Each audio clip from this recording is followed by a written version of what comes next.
జమిలికి జై. ఒకే దేశం ఒకే ఎన్నికలకు కేంద్రం పచ్చజెండా. కోవిడ్ కమిటీ సిఫార్సులకు కేబినెట్ ఆమోదం. శీతాకాల సమావేశాల్లో బిల్లు పెట్టే అవకాశం. స్వాగతించిన బీజేపీ, ఎన్డీఏ పక్షాలు. ఆచరణ సాధ్యం కాదన్న కాంగ్రెస్, విపక్షాలు. రామ్నాథ్ కోవింద్ కమిటీ లోక్సభ ఎన్నికలకు ముందు గత మార్చిలో జమిలీ ఎన్నికలపై నివేదిక సమర్పించింది. ఒక దేశం ఒక ఎన్నిక రెండో దశలో అమలు చేయాలని సూచించింది. తొలి దశలో లోక్సభకు, అన్ని అసెంబ్లీలకు ఒకేసారి ఎన్నికలు జరపాలి. 100 రోజుల లోపు రెండో దశలో పంచాయతీలు, మున్సిపాలిటీలు వంటి స్థానిక సంస్థలన్నిటికీ ఎన్నికలు జరపాలి అని పేర్కొంది. అన్ని ఎన్నికలకు ఉమ్మడిగా ఒకే ఎలక్టోరల్ రోల్ ఉపయోగించాలని పేర్కొంది. ఇందుకు కేంద్ర, రాష్ట్రాల ఎన్నికల సంఘాల మధ్య సమన్వయం అవసరం. ఎందుకంటే ప్రస్తుతం లోక్సభ, అసెంబ్లీ ఎన్నికలను సిఈసి, స్థానిక సంస్థల ఎన్నికలను రాష్ట్రాల ఎన్నికల సంఘాలు నిర్వహిస్తున్నాయి.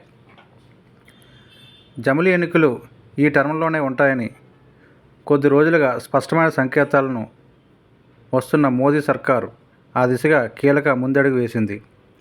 దేశమంతటా అన్ని ఎన్నికలను ఒకేసారి నిర్వహించేందుకు ఉద్దేశించిన ఒక దేశం ఒకే ఎన్నిక ప్రతిపాదనకు జై కొట్టింది. ఈ మేరకు మాజీ రాష్ట్రపతి రామ్నాథ్ కోవింద్ సారథ్యంలో ఉన్నత స్థాయి కమిటీ చేసిన సిఫార్సులకు కేంద్ర కేబినెట్ ఆమోదం తెలిపింది. దాంతో మన దేశంలో ఎన్నికల నిర్వహణ తీరుతెన్నుల్లో భారీ సంస్కరణలకు రంగం సిద్ధమైంది.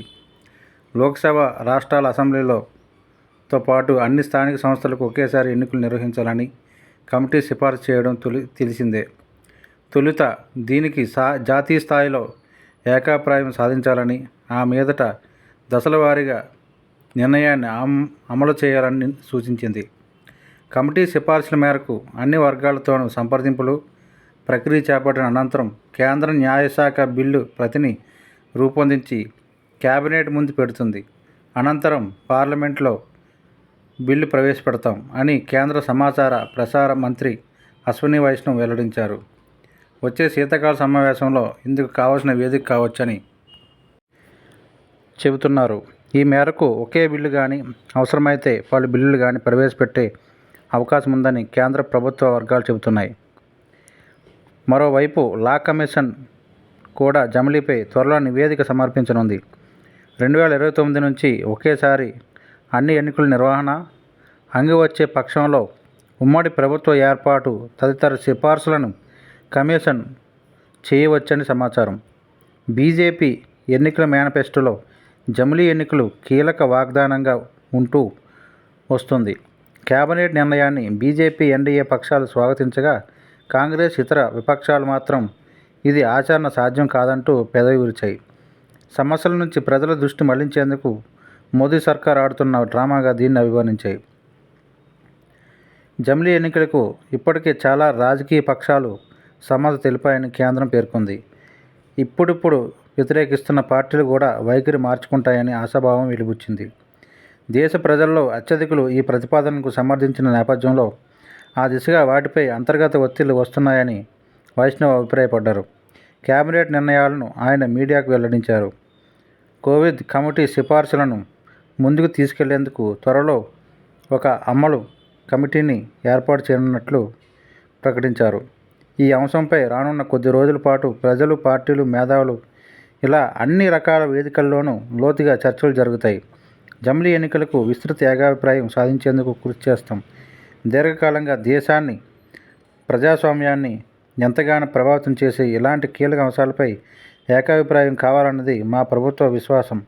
ఇది మన దేశాన్ని, ప్రజాస్వామ్యాన్ని మరింత బలోపేతం చేసే చర్య అని చెప్పుకొచ్చారు. కమిటీ చేపట్టిన సంప్రదింపుల సందర్భంగా ఏకంగా 80% మందికి పైగా జమిలీకి మద్దతిచ్చారని ఆయన చెప్పారు. ముఖ్యంగా యువత దీన్ని పూర్తిగా స్థాయిలో సమర్థించిందన్నారు. కాబట్టి జమిలీకి ప్రస్తుతం విపక్షాలు వ్యతిరేకంగా ఉన్న విపక్షాలపై కూడా వైఖరి మార్చుకుందామంటూ అంతర్గతంగా ఒత్తిడి వస్తుందని ఒక ప్రశ్నకు బదులుగా మంత్రి అభిప్రాయపడ్డారు. వచ్చే శీతాకాల సమావేశాల్లోనే పార్లమెంటులో జమిలీ బిల్లు పెడతారా అన్న ప్రశ్నకు ఆయన సూటిగా బదులివ్వలేదు. మోదీ 3.0 హయాంలోనే దీన్ని అమలు చేస్తామని కేంద్ర హోంమంత్రి అమిత్ షా ఇప్పటికే చెప్పారని గుర్తు చేశారు. 1967 దాకా జమిలీ ఎన్నికలే. స్వాతంత్ర్యం వచ్చాక 1951 నుండి 67 వరకు దేశమంతా లోక్సభకు, రాష్ట్రాల అసెంబ్లీలకు ఒకేసారి ఎన్నికలు జరుగుతూ వచ్చాయి. తర్వాత మధ్యంతర ఎన్నికలు తదితర కారణాలతో జమిలీకి తెరబడింది. ఈ నేపథ్యంలో జమిలీ కోసం భారీ కసరత్తు చేయాల్సి ఉంటుంది. పలు రాష్ట్రాలకు అసెంబ్లీ ఎన్నికలకు ముందుగా జరపడం, కొన్నింటిని ఆలస్యం చేయడం వంటి చర్యలు అవసరం అవుతాయి.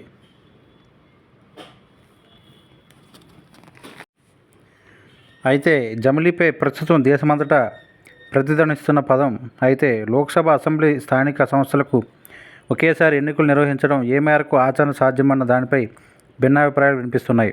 ప్రస్తుతం ఆంధ్రప్రదేశ్ వంటి 4-5 అసెంబ్లీలకు మాత్రమే లోక్సభతో పాటు ఎన్నికలు జరుగుతున్నాయి. చాలా అసెంబ్లీలకు విడిగా వేరువేరుగా ఎన్నికలు వస్తున్నాయి. వీటన్నింటినీ ఒకే దాటిపైకి తెచ్చి ఒకేసారి ఎన్నికలు నిర్వహించాల్సి ఉంటుంది. అందుకు పలు అసెంబ్లీలకు గడువుకు ముందే రద్దు చేయడం, కొన్నింటిని పొడిగించడం, లేదంటే గడువు తీరాక సుప్తచేతన వ్యవస్థలో ఉంచడం వంటి చర్యలన్నీ కూడా చేపట్టాల్సి ఉంటుంది. ఇది ప్రజాస్వామ్యానికి, సమైక్య స్ఫూర్తికి గొడ్డలు పెట్టేనన్న అభిప్రాయం ఉంది. లేదంటే లోక్సభ కొత్తగా తొలిసారి కొలువుదీరిన తేదీని అపాయింటింగ్ డేగా ప్రకటించి ఆ తర్వాత ఏర్పాటయ్యే అసెంబ్లీలన్నింటినీ గడువు వాటి 5 ఏళ్ల కాలపరిమితితో సంబంధం లేకుండా లోక్సభతో పాటే ముగిసే ప్రతిపాదనలు అమలు చేయాలి. ఇలా ఒకేసారి చేస్తే సరిపోతుందని, ఇక అప్పటి నుంచి జమిలీ ఎన్నికలే ఉంటాయని కోవింద్ కమిటీ పేర్కొంది. ఇందులో ఆచరణపరంగా ఎన్నో ఇబ్బందులు ఉన్నాయన్నది నిపుణుల మాట. అంతేగాక అసలు ఈ ప్రతిపాదన రాష్ట్రాల అధికారాల్లో అవాంఛిత జోక్యమే తప్ప మరొకటి కాదని పలు పార్టీలు వాదిస్తున్నాయి.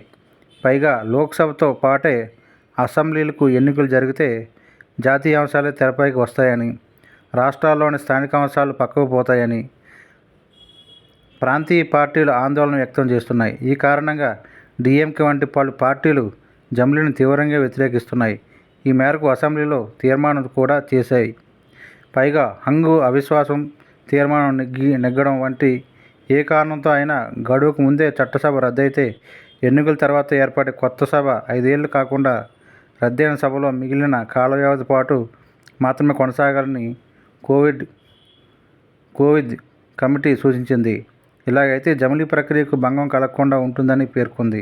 కానీ ఏదేమైనా పలు పార్టీలు తీవ్ర అభ్యంతరం తెలుపుతున్నాయి. ప్రజా తీర్పు కోరి అత్యంత వ్యయ ప్రయాసలకు ఓర్చి అధికారంలోకి వచ్చాక 5 ఏళ్లు కొనసాగరాదనడం అప్రజాస్వామికమని, రాజ్యాంగ స్ఫూర్తికి కూడా విరుద్ధమని వాదిస్తున్నాయి. ఒకే దేశం ఒకే ఎన్నిక మన దేశంలో ఆచరణ సాధ్యం కాదు. ఇలాంటి ఎన్నికలు రాజ్యాంగం, సమైక్య స్ఫూర్తికి వ్యతిరేకం. దేశంలో ఎన్నికలు వచ్చినప్పుడల్లా సమస్యల నుంచి ప్రజల దృష్టి మళ్లించడానికే కొత్త ఎత్తుగడలు వేయడం బీజేపీకి అలవాటేనని ఖర్గే ప్రస్తావించారు. ప్రజాస్వామ్య విరుద్ధమైన జమిలీ ఎన్నికలను దేశ ప్రజలు ఎట్టి పరిస్థితుల్లో అంగీకరించబోరని ఈ సందర్భంగా వ్యాఖ్యానించారు. అలాగే ఒకే దేశం ఒకే ఎన్నిక అనేది దేశ సమైక్యత నిర్మాణాన్ని బలహీనపరుస్తుందని, ఇది సంఘ్ పరివార్ రహస్య అజెండాలో ఒక భాగమే అని, దేశంలో ప్రస్తుతం అమల్లో ఉన్న ఎన్నికల వ్యవస్థకు మార్చేసి అధ్యక్ష తరహాలో పాలనా విధానాన్ని తీసుకురావాలన్నది సంఘ్ పరివార్ అసలు కుట్ర అని, భారత పార్లమెంటరీ వ్యవస్థను దెబ్బతీయాలన్నది ఆలోచన మానుకోవాలని పినరయ్ విజయన్ కేరళ ముఖ్యమంత్రి ఈ సందర్భంగా తెలియజేశారు.